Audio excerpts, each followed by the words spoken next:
Dougal was thinking about standing for Parliament. The people will vote for me, he mused. My campaign is irresistible. Vote for Dougal! What a pretty face. Mr. Rusty wanted to know what was going on. I'm entering Parliament, said Dougal. Parliament? Yes. Roadhog, shouted Brian. I wonder how this thing stops, thought Dougal. I wonder if he knows how to stop, thought Brian. Stop, he shouted. I can't, shrieked Dougal. Florence called to Zebedee, who arrived.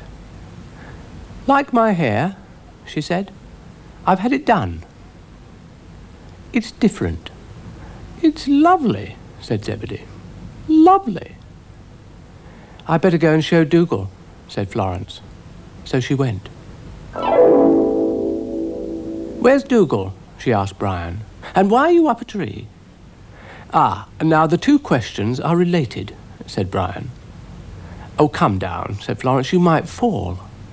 Me? Said Brian. The Tarzan of the snaily world. Do you like my hair? Lovely. Excuse me. What are you doing, Dougal? Said Florence. You'll see, said Dougal. He's dotty, said Brian. But then, that's a well-known fact. Zebedee arrived. What's happening? He asked. And they told him that Dougal was rushing around as usual. I think he's standing for Parliament, said Brian. Parliament? Said Zebedee. What as? As a dog, said Dougal. Then he looked.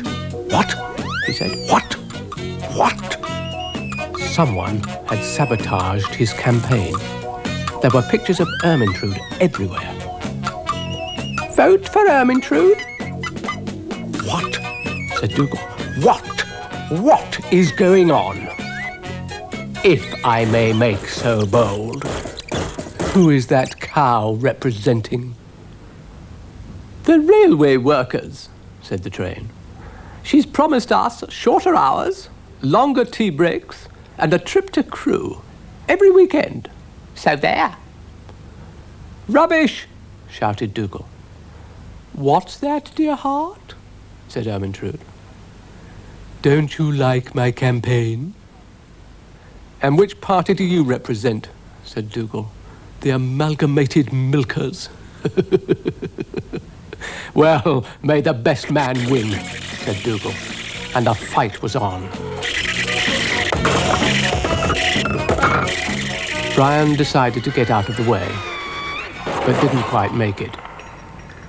I take it you are voting for me, said Dougal. I feel I should warn you that if you don't, I shall leap on you and pound you into the ground. Is that quite ethical? Said Brian. Florence told Dougal that she would vote for him and gave him a lump of sugar.